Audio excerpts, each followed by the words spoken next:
Silipin naman po natin ang sitwasyon sa Mandaluyong City at naroon po si Michael Fahatin. Maki? Pia? Yes, kamusta dyan sa Mandaluyong, Maki? Ay, hindi ako na sa Mandaluyong, Pia. Nandito ako, no? Tumagos ako ng highway papuntang Magallanes. Okay. May mga litrato tayo dyan pinadala sa inyo. Itong Magallanes sa SLEX, no, papuntang Magallanes, no, pa-southbound ako, makikita mo sa litrato, parang may northbound na rin dahil lahat halos ng mga daan dito, yung papuntang may pabalik na rin, bumabalik yung mga sasakyan. Ito papuntang EDSA Pasay na ito, kung makikita nyo sa overshot dyan, ito yung mga sasakyan na maski yung mga truck saka yung mga hammer, hindi kinaya itong magpasok dito sa daan ito dahil above waist deep ito, yung mga bus lamang na matatapang na nakakapagtangka nga tumawid dito sa may EDSA Taft at Pasay at stranded na ang mga tao dito at motorista. Hindi na gumagalaw dito yung nagmumula ng Taft, patawid ng Pasay at yung Pasay patawid ng Taft dahil nga itong biglang tumaas nga yung tubig dito. May mga pumping trucks itong Maynila na pinadala, apat na mga truck ito at ang system ito, Pia, ang ginagawa nila kasi hindi nga madaling humupa yung bahan na nagko-concentrate dito sa main intersection. Sinisip nila yung tubig mula dito sa mga pumping trucks ito at dinadala nila yung mga tubig papunta doon sa Manila Bay naman at doon nila dinedispose. Umasa sila na makakatulong to sa pag-ibsan nga nitong concentrated na baha. Dahil pag tumitila dito yung ulan, after siguro mga 15-30 minutes, magsisimula na naman yung malakas na buhos ng ulan. Kaya yung mga tao dito, stranded na yung mga motorista sa kaliwang side papuntang Pasay at yung mga motorista naman nasa may mga overpass na sila naghihintay. May mga na-interpret tayo dito na mula pa sa Cavite. Tinatanong mo kanina kung mga namamasyal lang. Hindi.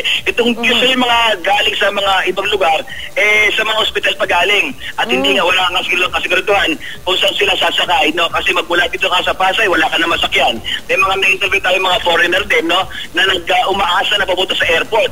Kaso itong airport road na, itong flyover ay sarado na rin. Dahil hindi lang dadaanan dahil pababa na sa airport road ay concentrated din yung tubig pa nga doon. So ang nangyayari nga dito, Pia, nandito ang PNP, ang MMDA, ang National Red Cross, tanghali pa lang pero para makulimlim na rito, parang hapon na ang dating. At nagtatanong nga yung mga tao dito kung paano nga tatawid yung mga tao papunta sa kanilang mga destinasyon, Maynila man o papalabas ng Maynila. Problemado ang mga tao dito at pero concentrated naman, may mga maayos naman dito ang lagay dahil nagkalat naman ang ating kapulisan at ang ating mga ibang mga rescue teams ang nakaantabay. Ang sa ngayon, tumila ng Olympia at sana magtuloy-tuloy muna na hindi mo na ulan para humupa rito yung baha para makatawid na yung mga tao sa kanilang mapupuntahan, Pia. Maki, tama ba yung pagkaintindi ko? Kasi parang dun sa ibang litratong pinadala mo, yung iba talaga nagka-counterflow na. Nag-ano? Nagka-counterflow. Oo, nagka-counterflow lahat halos ito. Papunta pala ako yung SLEX na yung South Luzon Expressway na usually pa northbound lang dahil hindi na makatawid, no? Marami mga barado along the way, bumabalik na yung mga sasakyan na inaalaw naman, ano? Siyempre parang ang lalayo na nga ng pagitan ng mga kotse dito. So ang iniisip nila, pag hindi makatawid, balik na. So bumabalik na yung mga papunta sa SLEX. At ito rin maging sa ibang mga daan, katulad ng mga sa Pasay Tata, sa Pasay, nagbabalik na rin yung mga sasakyan. Iniiwasan kasi yung mismo section ng Pasay, EDSA at Taft, dito yung nagka-concentrate yung dami ng tubig at ito nga yung lagpas siya sa waste, no?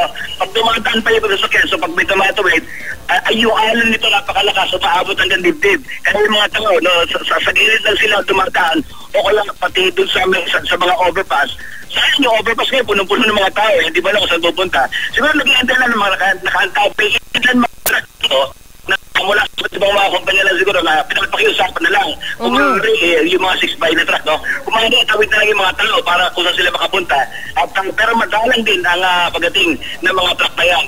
Meron mga iba pang mga clearing operations dito na galing sa MMDA, katulad ng mga pump, no, na pinapump nila yung tubig. Kasi walang ibang solusyon dito kundi tanggalin yung tubig na concentrated sa gitna na intersection ng Pasay Taft para talhin sa ibang lugar, sa Manila Bay nga, no? Para doon na makaisa nga sa tubig baha dito para pag hindi nagkalang umulan ay humupa na nga at makatawid na yung mga tao. Yeah. Maraming salamat sa iyo. Si Michael Fahatin po nag-uulat mula sa may EDSA Magallanes.